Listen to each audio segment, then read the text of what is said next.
Hello বন্ধুরা, শুভ সকালের শুভেচ্ছা জানাইয়া আজকের ব্লগটা শুরু করলাম। তো বন্ধুরা, সবাই কেমন আছো? আশা করি সবাই খুব ভালো আছো, আর আমরাও মোটামুটি ভালো আছি। তো আজকের ব্লগটা হয়েছে গিয়া মানে একজনের স্পেশাল দিন। তো এখানে যাইমু আর কি। তো কোনো দিকে বাইরেতে গেলে মেয়ে লোকের তো বুঝরাই ওই নিত্য প্রয়োজনীয় কাজ এটি করিয়া যাইতেই লাগে। তো আমিও সকালে ঘুম থেকে উঠিয়া মোটামুটি কাজ মানে মোটামুটি সামলাই দিছি। তো ভাবছি যে একটু পরে মানে ব্লগটা শুরু করবো, একটু পরে ব্লগটা শুরু করবো, একটু কাজটা একটু কমপ্লিট করিলাই। তো কমপ্লিট তো হয়েছেই না, ভাবলাম যে না আগে ব্লগটা করিলাই, নাইলে আমার ভালোই লাগে না, কাজও আজ্ঞার না। তো চলো ঘরের কাজ টাজ করিয়া এরপরে তোমরা লগে আবার কথা হইব। আর যার স্পেশাল দিন মানে কই যাইমু কি ব্যাপার সব কিছু তোমরা এমনিই বুঝতে পারবে, ব্লগটা দেখতে দেখতে এমনি তোমরা বুঝতে পারবে। তো চলো কাজটা সারিয়া আবার তোমরা লগে কথা হইব। আর যাইতে সময় তো অবশ্যই কথা কইয়া কইয়া যাইমু। একটা তারিখ কইলাই, আজকে হচ্ছে ফেব্রুয়ারির 1 তারিখ, রবিবার। তো রবিবারে তো আমার মেয়েরা আর্ট থাকে, তো তাইরে লিয়ে যাইতাম না, তাইরে কইছি আর কি পরে যাইতো। আমি ঠাকুর পুজো দিয়া যে মুগিয়া এরপরে তাই যাইব আর কি।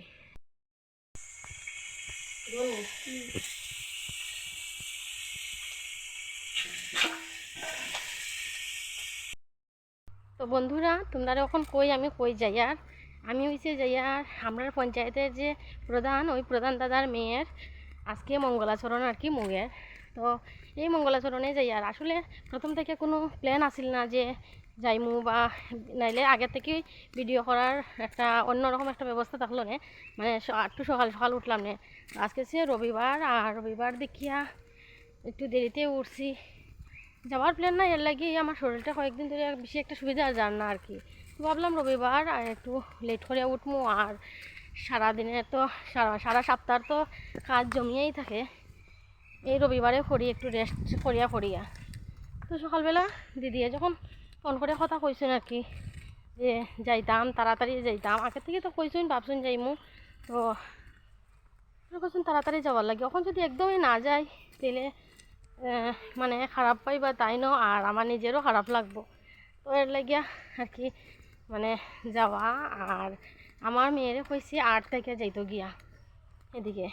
তো কইছি যে একটা স্পেশাল দিন, তো স্পেশাল দিনই তো একটা মেয়ের যতই লাভ ম্যারেজ হোক অ্যারেঞ্জ ম্যারেজ হোক যাই হোক, কিন্তু এই দিনটা স্পেশাল থাকে। মঙ্গলাচরণ থেকে তো শুরু হয়ে গেল, স্পেশাল হইতে হইতে বিয়া পর্যন্ত। তো চলো যাই, কী কী হইলো তোমরা লোকে তো সব কিছু শেয়ার করবোই।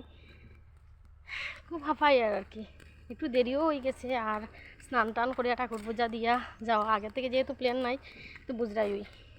তো চলো যাই, আর যাওয়ার পরে আরও কিছু দেখবা যা যা এখানে হয়ে গেল। তো বন্ধুরা, আজকে হচ্ছে রবিবার, আর এর কারণে বাজারে আইছি, কিন্তু বাজারের মধ্যে দেখো কোনো মানুষ নাই। যে মানে আমার পুরা একলা মনে হইতাছে, এর মধ্যে আমার মেয়েও আমার সঙ্গে নাই। তোমরা তো জানোই যেখানে যাই মেয়ে আর আমি সব সময় মানে সঙ্গে থাকি, আমার সঙ্গী তাই।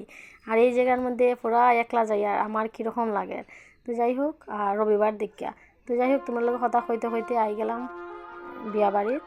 আর বিয়া বাড়ি আইয়া দেখি বাচ্চারা খেলাধুলা করার, আর আমার মনে হয়েছে আগে আমি কিবা অনেক দূর দেরি করে লাইছি।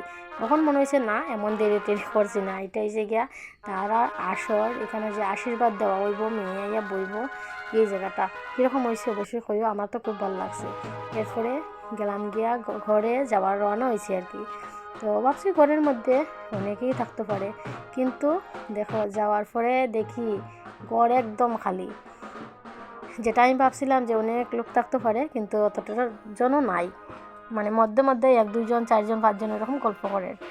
আর আমি তো সব আগে আই গেছি, আমি ভাবছি যে দিদি যার, এরপরে আই গেলাম মেয়ের ঘরে, মেয়েরে দেখাত দেখি তাই সাজের দেখিয়া এরপরে কিছু সময় দেখিয়া এরপরে মানে কারেন্টও আসিল না, ঠিকভাবে দেখা যান না। এরপরে আমি বাইরে গেলাম, তাইরে দেখিয়া বাইরে এরপরে দেখি বরপক্ষ আইছে, আইয়া এখানে মানে সব দাঁড়াইছে আর কি। আর আমিও তখন ঘর থেকে বেরিয়েছি, তখন আস্তে আস্তে কিন্তু অনেক মানুষই আওয়াজ শুরু হয়েছে বরপক্ষ হওয়ার পরে বা একটু আগ থেকেও।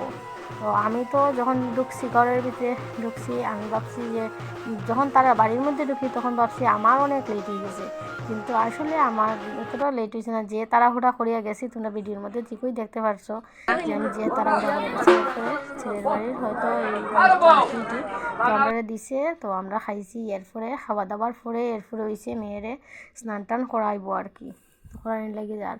আর আমার অত কষ্ট লাগে, সত্যি সত্যি কথা কইতে গেলে যে মঙ্গলাচরণটা দেখতে আমার খুব কষ্ট লাগে। এর লাগে আমি পারতে চাই না যে মেয়েরার মঙ্গলাচরণের দিন আমি থাকতাম এখানে দেখতাম, কারণ আমার এমনি খান্দাই যায়, আমার খুব কষ্ট লাগে। এর লাগে মেয়ের তো কষ্ট লাগবেই স্বাভাবিক। আর এরপরে এখানে স্নান টান করিয়া করা শেষ, তাই গেছে ঘরের মধ্যে। আর এদিকে সব কিছু রেডি হয়ে গেছে, তাইও আই গেছে, তাই আনা হয়ে গেছে আর কি এখানে আশীর্বাদ দেওয়ার লাগিয়া। আর একটা জিনিস খেয়াল করছো, ছোটো ছোটো বাচ্চারা কি সুন্দর সাজছে। আমার তো তারা দেখে খুব ভালো লাগছে। আর আমার শয়তানি মনে ভাবছি যে তারা যদি ওখানে তো সাজে বিয়ার দিন কী সাজবো। তো যাই হোক, এটা আমার শয়তানি মনের কথা। এরপরে তো মেয়ে বইছে, আর আমার দেখিয়া যে অত কষ্ট লাগে। আর এই যে শাখা পরানি এই পর্বটা অত কষ্ট। তো যাই হোক, এরপরে দেখো এটা মেয়েরার লাগে একটা বহুত কষ্ট, মানে কষ্ট লাগে আর কি। যে বাড়ির পড়ি এই বাড়ির আইব অতিথি হইয়া, যে বাড়ির সব ঘরে মেয়েরা রাত চলে, এই বাড়ির মধ্যে আইয়া একটা রুমের মধ্যে থাকবো কয়েকদিন, নাইও রাইব ওটাও। এটা সবের ক্ষেত্রে সব মেয়েরার লাগিয়ে ওই রকম হয়। আর এই কষ্টটা এটা মেয়ের লোক ছাড়া কেউ জানতো না। এই কষ্ট বাবার বাড়ি ছাড়ার কষ্টটা একমাত্র মেয়ে লোক মানুষই জানবো যে এটা কষ্ট হতে পারে। এটা তো দেখি আর আমি মানে খুব কষ্ট করি, শাখাটা বাড়তেও পারে না।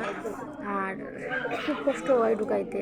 তোমরা তো মানে একটা জিনিস তোমরা চিন্তা করে দেখো, কত কষ্ট করিয়া এটা হাতের মধ্যে ফিট হইতে হইব। বড় হইলে আবার বাড়ার ডরও থাকে, ছোটো হইলেও বাড়ার ডর থাকে ফিট যদি না হয়। তো যাই হোক, কষ্ট করিয়া এরপরে শাখা ঢুকানি হয়েছে হাতের মধ্যে।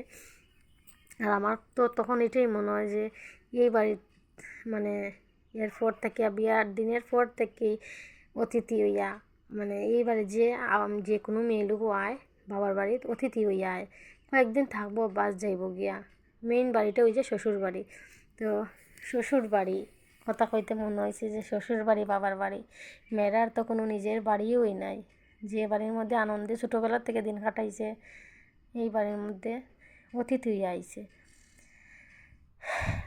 সব কিছু ভিডিও করতেও পারছি না, কারণ আমার দেখে দেখে কষ্ট লাগে গেছে। আগে আগে যা যা ভিডিও করছি তো করছি, এরপরে মধ্যে মধ্যে দেখবা অনেক কিছুই বাদ দিছি। এক তো হয়েছে যে অনেক বড় হয়ে যায় ভিডিও, এর মধ্যে যখন আশীর্বাদ দেওয়া হয় তখন আর সহ্য করা যায় না। এখানে প্রথমেই ব্রাহ্মণ মশাইয়ে মানে আশীর্বাদ দিবা বা যা যা করণীয় করবা। এরপরে যখন একজন একজন করিয়া নিজের মানে মেয়ের বাবা তো পরে আয়, কিন্তু যখন কাকা জেঠা জেঠিমুনি কাকিমুনি তারা আইব, তখন থেকে ওই মনটা এত কষ্ট লাগে। আর এরপরে যখন বাবা মা আশীর্বাদ দিব তখন আর কষ্ট তো আর বোঝানিই যায় না, এত কষ্ট। আর এই বাড়িটার মধ্যে ভুল হইলে এটাও শুদ্ধ বাবার বাড়ির মধ্যে আর কি। বাবার বাড়ির মধ্যে যদি ভুল করো এটাও রাইট, যদি রং করো এটাও রাইট।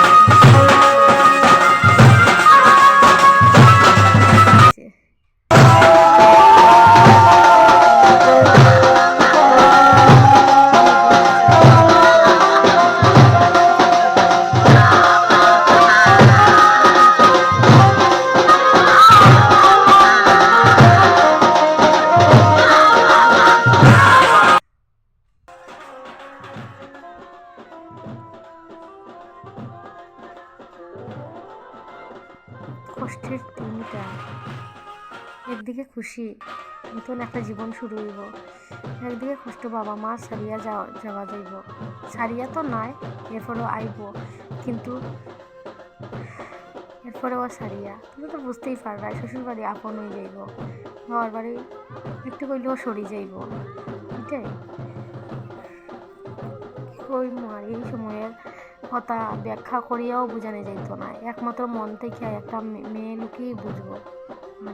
আর যদি মানে বুঝতে পারে, কারণ ভাইও তো হয় বাবাও হয় পুরুষ লোক, তখন তারাও বুঝে যে বোনটারে বা মেয়েটারে ভাতিজিরে বিদায় জানানিটা কতটুকু কষ্টকর, তার লাগিয়া শুরু হয়ে গেছে, রেডি হয়ে গেছে তারা বিদায় জানানি করব। এটা তারাও বুঝে, সবাই বুঝবো, কিন্তু যে প্র্যাকটিক্যাল যারা উপরে পড়ে তারাই বুঝে আসল কষ্টটা। একটু জায়গায় আমি আমার মেয়েরে হয়েছি আর কি ভিডিও কর, আমি আর এখানে থাকতাম না, আমি গেছি গিয়ে করো, তাইও লাস্টের দিক কিছুটা ভিডিও করছে, কারণ আমি থাকার মতন আর আমার মন মানসিকতা রয়েছে না, এর মধ্যে যে একটা ফটো উঠবো এরকম হয়েছে না, গেছি গিয়া বাড়ি। তো ভিডিওটা কীরকম হয়েছে অবশ্যই জান।